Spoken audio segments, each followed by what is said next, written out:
Halo, selamat sore Tribuners. Anda sedang menyaksikan program Breaking News bersama saya Nurul Asari. Sidang perdata yang dilakukan masyarakat melalui Tim Pembela Demokrasi Indonesia atau TDPI 2.0 digelar perdana di Pengadilan Negeri Jakarta Pusat pada hari ini, Senin 29 Januari 2024. Dalam gugatannya, TDPI memperkarakan 4 pihak, yaitu Komisi Pemilihan Umum, Hakim Konstitusi Anwar Usman, Presiden Joko Widodo, dan Mensesnek Pratikno. Adapun gugatan ini dibacakan oleh penasihat hukum dari TDPI Patra M. Zain di hadapan majelis hakim. Dalam hal ini, TDPI menilai pencalonan Gibran Rakabuming Raka sebagai cawapres di Pilpres 2024 telah melanggar hukum. Seperti halnya dalam peraturan KPU RI nomor 19 tahun 2023 tentang pencalonan peserta pemilihan umum presiden dan wakil presiden yang diterbitkan pada 9 Oktober 2023. Selepas persidangan, Patra merinci isi gugatannya terhadap 4 pihak. Dia menjelaskan peraturan KPU nomor 23 baru diterbitkan pada 3 November 2023, sementara pencalonan Gibran dilakukan pada 25 Oktober 2023. Di sisi lain, di sidang Dewan Kehormatan Penyelenggara Pemilu, TDPI telah mendengarkan semestinya Gibran namanya dicoret pada 28 Oktober 2023. Patra menyebut itulah latar belakang yang membuatnya melaporkan pencawapresan Gibran. Selain itu, Patra juga mengungkapkan perbuatan melawan hukum yang dilakukan oleh Anwar Usman. Anwar Usman semestinya mengetahui dan menjalankan undang-undang kekuasaan kehakiman sehingga dia tidak memeriksa dan memutus perkara nomor 90 di Mahkamah Konstitusi karena adanya konflik kepentingan. Untuk gugatan terhadap Jokowi sendiri, Patra menjelaskan sebagai seorang ayah, semestinya Jokowi menasihati anaknya supaya yang bersangkutan tidak mencalonkan diri. Dalam gugatan ini, Patra juga menyampaikan pihaknya mengajukan bukti berupa rekaman video di mana Jokowi menyatakan ketika ditanya oleh media. Jokowi menyatakan Gibran tidak akan mencalonkan diri sebab baru 2 tahun menjadi wali kota Solo dan umurnya belum cukup. Sementara itu, Pratikno sebagai orang terdekat Jokowi, semestinya dia juga melakukan sesuatu upaya untuk memberikan nasihat, bukan justru yang terekspos di sebuah majalah turut dan patut diduga terlibat dalam proses pencalonan Gibran. Atas hal ini, KPU Jokowi Anwar Usman dan juga Pratikno diminta harus segera meminta maaf kepada para prinsipal, penggugat dan juga masyarakat atas perbuatan melawan hukum yang mereka lakukan.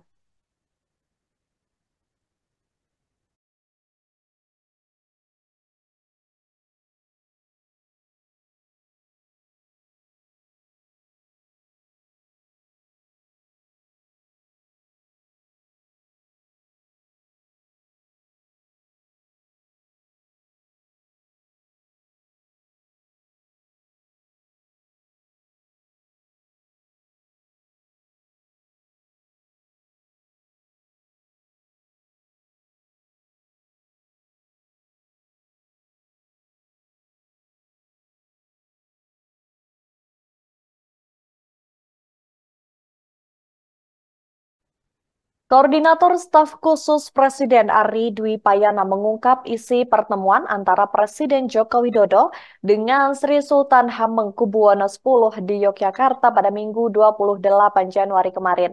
Ari mengatakan pertemuan dengan Sultan yang digelar pada Minggu itu dalam rangka silaturahmi. Sebab menurutnya kunjungan itu biasa dilakukan oleh Presiden saat menginap di Yogyakarta. Selain itu, Jokowi juga sempat bertemu dengan Ketua Umum Partai Demokrat, yakni Agus Harimurti Yudhoyono atau AHY. Menurut Ari, pertemuan Jokowi dengan AHY yang digelar pada Minggu pagi juga merupakan acara santai.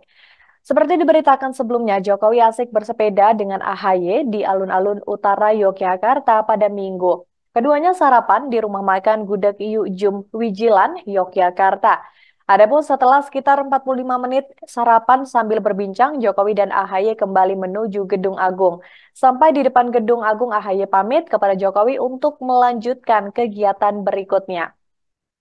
Setelah itu, Presiden Jokowi bertemu dengan Gubernur Daerah Istimewa Yogyakarta, Sri Sultan Hamengkubuwono X. Pertemuan tersebut digelar secara tertutup di Keraton Kilen selama 1 jam.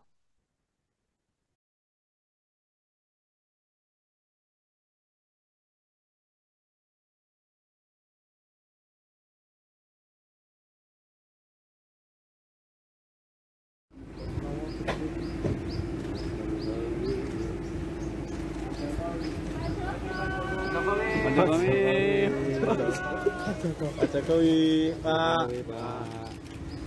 Sehat, Pak. Pak.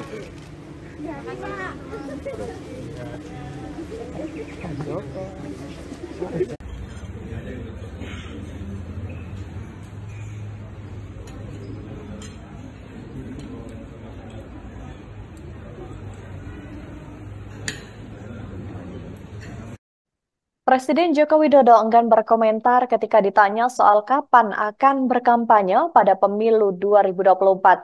Jokowi malah menyinggung soal polemik soal pernyataannya terkait undang-undang yang memperbolehkan ia dan juga para menterinya berkampanye. Hal itu disampaikan Jokowi di Magelang, Jawa Tengah pada Senin 29 Januari 2024. Dalam kesempatan yang sama, Jokowi juga mengaku telah diajak anak bungsunya sekaligus Ketum PSI Kaisang Pangarep untuk melakukan kampanye. Namun Jokowi enggan memberikan jawaban tegas soal ajakan Kaisang itu. Ia mengatakan perihal menyebutkan ketentuan undang-undang saja justru menjadi ramai dibicarakan di publik. Sebelumnya diberitakan Presiden Joko Widodo mengatakan bahwa seorang presiden boleh berkampanye dan berpihak dalam pemilihan umum atau pemilu. Pernyataannya itu lantas disorot oleh sejumlah pihak. Setelah pernyataannya ramai diperbincangkan, Jokowi pun menegaskan bahwa hal itu sesuai dengan ketentuan Undang-Undang Nomor 7 Tahun 2017 tentang Pemilu. Jokowi menekankan pernyataan sebelumnya yang disampaikannya pada Rabu 24 Januari soal presiden yang boleh memihak calon tertentu dan berkampanye sudah sesuai dengan aturan. Kepala negara itu lantas meminta agar pernyataannya tersebut tidak ditarik kemana-mana.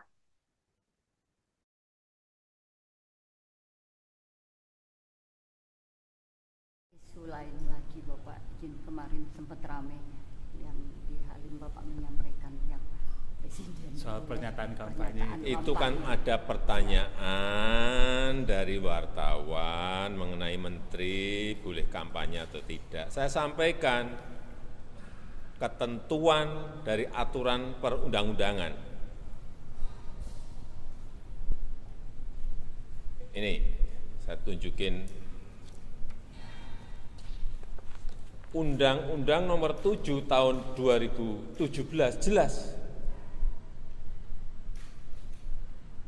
menyampaikan di pasal 299 bahwa presiden dan wakil presiden mempunyai hak melaksanakan kampanye.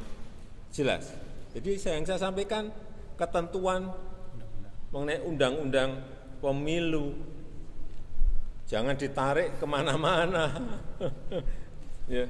Kemudian juga pasal 281 juga jelas bahwa kampanye pemilu yang mengikut sertakan presiden, wakil presiden harus memenuhi ketentuan, tidak menggunakan fasilitas dalam jabatan kecuali fasilitas pengamanan, dan menjalani cuti di luar tanggungan negara. Udah jelas semuanya kok. Jadi sekali lagi jangan ditarik kemana-mana. Jangan diinterpretasikan kemana-mana. Saya hanya menyampaikan ketentuan aturan perundang-undangan karena ditanya. Ya, terima kasih. Terima kasih Pak. Isu lain lagi. Demikian program Breaking News sore hari ini. Saya Nurul Asari dan tim yang bertugas pamit undur diri. Terima kasih dan sampai jumpa. Download Tribun X sekarang. Menghadirkan lokal menjadi Indonesia.